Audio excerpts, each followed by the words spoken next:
ragazzi soli e persi nel loro futuro, ragazzi nei guai, ragazzi dal cuore grande che spalano fango e danno speranze a chi non ce la fa più.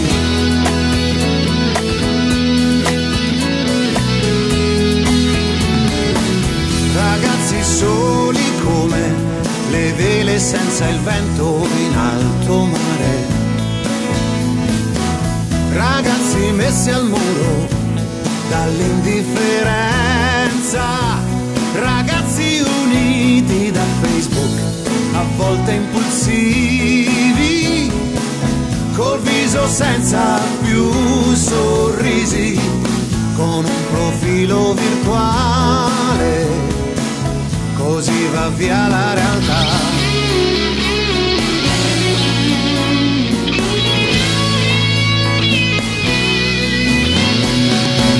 Ragazzi soli in cerca di un'anima, stanno arrivando in fondo ad un vicolo.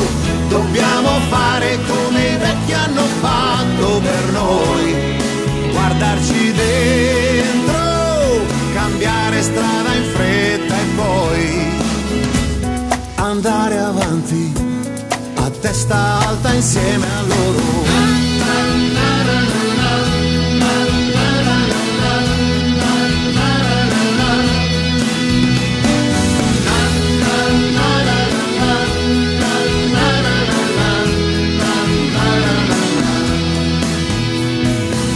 Ragazzi laureati fuori dall'Italia, apprezzati,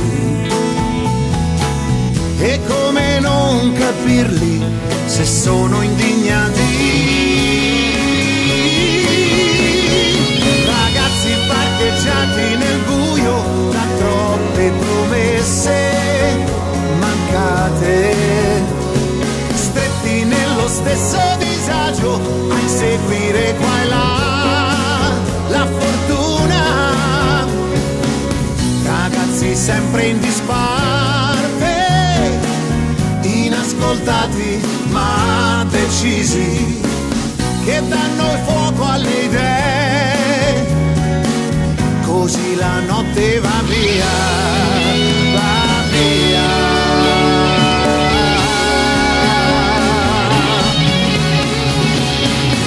Ragazzi soli in mezzo ad un vicolo, bisogna fare presto perché ora tocca a noi, se non vogliamo che ci venga poi detto così.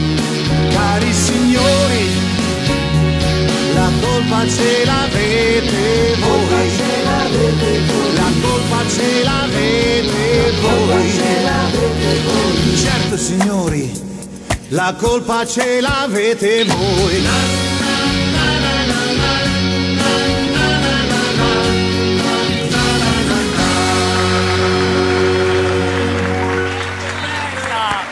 Bellissima, poi i romance. È bello, ragazzi soli, dietro, ragazzi, ma il bello che dietro c'erano i giardinieri semplici che stavano facendo il tifo. Questo è bellissimo. Questa è